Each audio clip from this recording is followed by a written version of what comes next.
Hello, എന്തായാലും feather collect ചെയ്യല്ലേ? നിങ്ങൾക്ക് ഒരു പ്രാവശ്യം കൂടെ കാണിക്കാം എങ്ങനെയാണ് ഫെദർ കളക്ട് ചെയ്യുന്നതെന്ന്. ഓക്കെ, അറിഞ്ഞൂടാത്തവർക്ക് പ്രയോജനപ്പെടുമല്ലോ. ഇതിന് മുന്നേ പല പ്രാവശ്യം ഞാൻ വീഡിയോ ഇട്ടിട്ടുണ്ട് ഫെദർ എങ്ങനെയാണ് കളക്ട് ചെയ്യുന്നത്.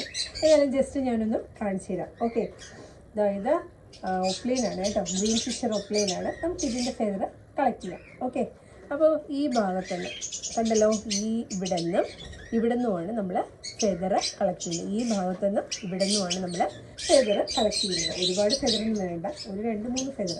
അവർക്ക് അത്രയ്ക്ക് വേദനയൊന്നും എടുക്കത്തില്ല, പെട്ടെന്ന് നമ്മൾ പിച്ചെടുക്കുകയാണ് ചെയ്യുന്നത്. ഓക്കെ, അപ്പോൾ അതിന് നമുക്ക് എന്ത് വേണം? ഒരു സിപ്ലോക്ക് കവർ വേണം. ഇതിലാണ് നമ്മൾ ഫെദർ കളക്ട് ചെയ്ത് വലിയൊരു കവറിലാക്കി അയച്ചു കൊടുക്കുന്നത്. ഓക്കെ, അപ്പോൾ നമുക്ക് കളക്ട് ചെയ്താലോ? കളക്ട് ചെയ്യാം. ഓക്കെ, അപ്പോൾ ഫസ്റ്റ് ഞാൻ ഇവിടെ നിന്ന് ഫെദർ എടുക്കുകയാണേ. ഇത്രയും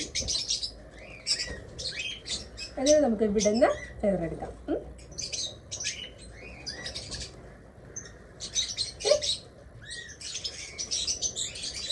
അപ്പോൾ ഫെദർ കളക്ട് ചെയ്തു കഴിഞ്ഞു. പക്ഷേ എന്താ, റിങ്ങിട്ടോ? ഇല്ല, റിങ്ങിടാം. ഓക്കെ, റിങ്ങിടാം. കണ്ടല്ലോ, റിങ്ങിലെന്താ, റിങ്ങിടുന്നതിന് പ്രത്യേകത ഇതിൽ നമ്പറുണ്ട്.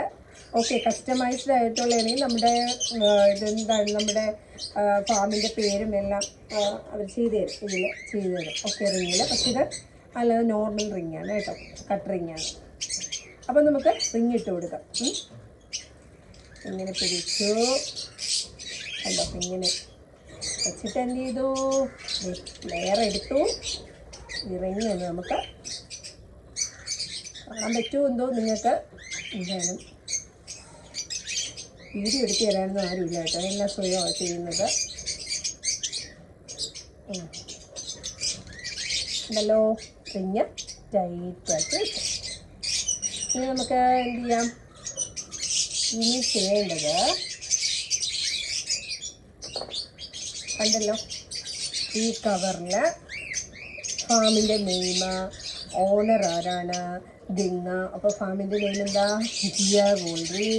പിന്നെ ഏത് റിങ് ഐ ഡി എഴുതണം, പിന്നെ ഏത് സ്പീഷ്യസ് ആണെന്നുള്ളത്. അപ്പോൾ ഇതെന്താണ്? ഗ്രീൻ ഫിഷർ ഒപ്ലൈൻ എഴുതണം. അങ്ങനെ പിന്നെ കോണ്ടാക്ട് നമ്പർ, ഇതെല്ലാം ഈ കവറിൻ്റെ പുറത്ത് എഴുതണം.